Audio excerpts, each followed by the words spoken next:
नमस्कार, आप देख रहे हैं न्यूज टुडे। मैं हूं आपके साथ चिराग सुखीजा। चलिए रुक कर लेते हैं इस वक्त की बड़ी खबर का। फतेहाबाद में इनेलो की हरियाणा परिवर्तन यात्रा जारी। इनेलो नेता अभय चौटाला ने जजपा राष्ट्रीय अध्यक्ष अजय चौटाला पर जमकर साधा निशाना। जेजेपी को बताया चौधरी देवीलाल के नाम पर कलंक।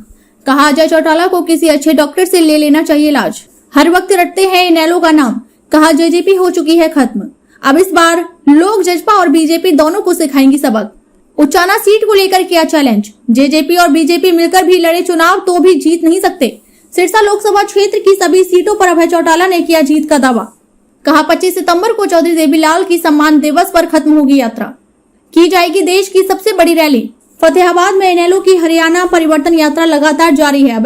अभय चौटाला के द्वारा गांव के दौरे किए जा रहे हैं। यात्रा के दौरान मीडिया से बातचीत करते हुए अभय चौटाला ने जजपा पर जमकर भड़ास निकाली। उन्होंने कहा कि जननायक जनता पार्टी चौधरी देवीलाल के नाम पर कलंक है और पूरी तरीके से खत्म हो चुकी है। इस बार जनता इन्हें सबक सिखाने का काम करेगी। वह यही नहीं रुके। उन्होंने कहा कि अजय चौटाला को किसी अच्छे डॉक्टर से इलाज करवाना चाहिए, क्योंकि उन्हें हर वक्त इनेलो की ही याद आती है और एक ही इनेलो के बयान को रटते रहते हैं। उचाना सीट को लेकर भी अभय चौटाला ने दावा किया कि यहां पर इनेलो जीत दर्ज करेगी। उन्होंने जेजेपी और बीजेपी को मिलकर चुनाव लड़ने का चैलेंज भी किया।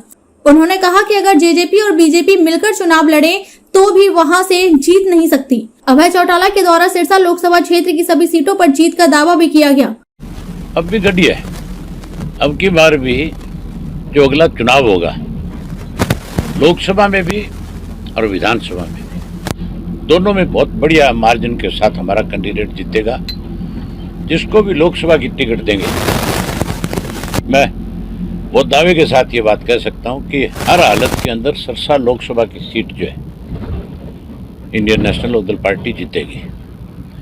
और विधानसभा की अब तक मेरे 7 विधानसभा क्षेत्र हुए हैं। इस लोकसभा क्षेत्र के सातों की सातों सीट जीतेंगे हम। एक भी सीट के ऊपर कोई हमारे मुकाबले में नहीं है। कोई अगर इस बात का दावा करे कि हम जीत जाएंगे, उनको आप किसी गांव में ले जाकर के खड़ा करके पूछ लेना गांव वालों से कि दावा करता है जीत का, क्या हर्ष होगा इनका। लोगों ने फैसला कर लिया, लोगों ने मन बना लिया। मुझे लगता है कि सिरसा लोकसभा की 9 जो सीट है हमारी, 9 ही जीत जाएगी। टोहाना के बारे में आज भी मुझे थोड़ी सी शंका है, ज़्यादा नहीं है। मैं बहुत स्पष्ट हूँ इस मामले में। जो मेरे सामने क्लियर पिक्चर है, मैं उसी के बारे में बात करता हूँ। मुझे टोहाना जाऊँगा, लोगों का रिस्पॉन्स कैसा रहेगा उसके बाद बता दूंगा टोहाना में भी क्या रहेगा। लेकिन ये 7 सीटें जिन पे मैं अब जा कर के हूँ, ये सातों की सातों हमारी है। आपने कहा कि सिरसा जिला की जो भी सीटें होंगी वो आप निकाल सकते हैं, तो क्या नहीं निकाल सकते नहीं, सारी की सारी सीट हम जीतेंगे। हर हालत में जीतेगा हमारा उम्मीदवार। जिसको भी उम्मीदवार बनाएंगे, जिस भी विधानसभा क्षेत्र से, लोग उसको बड़े बहुमत के साथ जिता करके भेजेंगे। कोई मुकाबला नहीं होगा, एक बहुमत से जीतेंगे। एक उचाना सीट को लेकर लगातार बीजेपी के और जेजेपी में टकराव की स्थिति जरूर पैदा होने को हो रही है, तो क्या लगता है कि कौन इसमें, अगर बीजेपी और जेजेपी का गठबंधन रहता है तो क्या इस सीट का क्या रहेगा? चाहे कुछ भी हो जाए इनका, ये दोनों आपस में मिलकर के भी चुनाव लड़ लेना तो भी लोग वहां के इनको सबक सिखाएंगे। ये कोई बेपोती थोड़ी है इनकी। ये दुष्यंत जो इस सीट पे दावा करता है, ये दुष्यंत नहीं जीता वहां, चौधरी ओम प्रकाश चौटाला की वजह से जीता था। ये सीट चौधरी ओम प्रकाश चौटाला की इंडियन नेशनल लोकदल पार्टी की है। अब भी वहां के लोग जो है, जिसको हम उम्मीदवार बनाएंगे, उसके पक्ष में मतदान करेंगे। मैं तो कहता हूं ये रोज के नाटक करने बंद करें। वीरेंद्र सिंह भी और ये दुष्यंत भी, ये दोनों हाथ मिलाएं और दोनों मिलकर के चुनाव लड़ें। फिर देखो इनका क्या हाल होता है। तो ये गठबंधन अभी लगता नहीं कि इनका गठबंधन आपस में रह पाएगा लोकसभा चुनाव तक। गठबंधन का एक है, लुटेरे इकट्ठे हो रहे हैं। जिस दिन माल के बंटवारे में झगड़ा पड़ता है, उस दिन खबर आ जाती है टूट रहा है, टूट रहा है। फिर कोई ना कोई आप जैसा बीच में बैठ करके बंटवारा करा देता है माल मत्ते का। इसको ज्यादा पता है, इसके भांजे हैं, ये ज्यादा बताएगा कि इसके भांजे कैसे क्या कर सकते हैं। ये तो लुटेरों का गिरोह है। इन्होंने 3.5 वर्ष में प्रदेश को लूटने के सिवाय कोई काम नहीं किया। इस जेजेपी तो समझो कि पूर्ण रूप से खत्म हो चुकी है। जेजेपी का तो आज आपने देखा नहीं, पूरी यूनिट हल्के की जो है जुलाना हल्के के इस्तीफा देगी।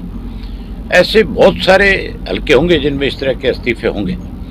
अब क्योंकि गांव के अंदर वोट बचा ही नहीं इनका, गांव में कोई सुनने को तैयार नहीं है। गांव के लोगों को पता लग गया कि ये स्वयं लूटने के इन्होंने कुछ नहीं किया, ये तो चौधरी देवीलाल के नाम पे कलंक है। मुझे हैरानी होती है अजय सिंह जी के एक बयान को सुन के रोज, जहां भी जाता है किसी गांव में प्रेस के सामने एक ही बयान देता है, हमने एक थी इनेलो, कल को लोग ये कहेंगे। फिर ये कहता है हमने झंडा भी छोड़ दिया, डंडा भी दे दिया।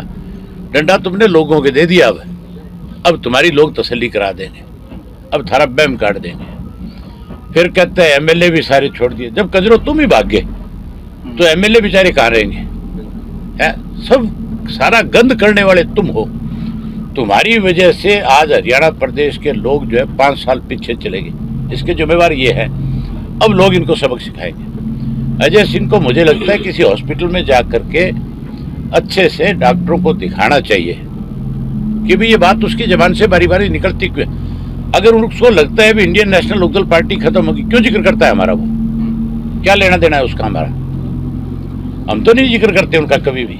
जहां भी खड़े होंगे सारा दिन एक ही बात करेंगे, स्वयं हमारे कुछ नहीं दिखाई देता उनको। कम से कम अपनी भाषा पे, अपनी जबान पे कंट्रोल रखो। तुम्हें जब लोकदल छोड़ दी, तुम लोकदल से अलग हो गए, तो जाओ तुम अपना काम करो। जी, जो भ्रष्टाचार है वो चरम पर है इस सरकार के अंदर। जो आपके सामने सरेआम इस चीज का आरोप एक व्यक्ति ने लगाया है कि मेरे से 50,000 रुपया ले लिया। अगर उसकी जांच नहीं हो रही तो फिर और आप क्या कहना चाहोगे, क्या सुनना चाहोगे? इसका मतलब उसकी भी कोई ना कोई मदद कर रहा है। मुझे जो जानकारी मिली है, जिसके खिलाफ आरोप लगा, उसका बाप भाजपा का अपने आप को बहुत नजदीकी कार्यकर्ता कहते हैं। सारा दिन बीजेपी के गुणगान करता है, झंडे रखता है, क्योंकि लूटना है ना। लेकिन ऐसे लुटेरे बच नहीं सकते। उन्होंने कहा कि उनकी यात्रा के दौरान काफी संख्या में लोग इनेलो से जुड़े हैं और सिरसा लोकसभा की सभी सीटों पर वह जीत दर्ज करने जा रहे हैं। यात्रा के समापन को लेकर उन्होंने कहा कि 25 सितंबर को चौधरी देवीलाल की सम्मान दिवस पर इस यात्रा का समापन किया जाएगा और इस दौरान देश की सबसे बड़ी रैली की जाएगी। फतेहाबाद से कश्मीर कंबोज की रिपोर्ट। तो ये थी आज की कुछ अहम खबरें। फिलहाल इस बुलेटिन में बस इतना ही। अगर आपने अभी तक हमारे YouTube चैनल को सब्सक्राइब नहीं किया है तो सब्सक्राइब कर लीजिए, Facebook पेज को लाइक कर लीजिए ताकि हर खबर आप तक सबसे पहले पहुंचती रहे। देखते रहिए न्यूज़ टुडे।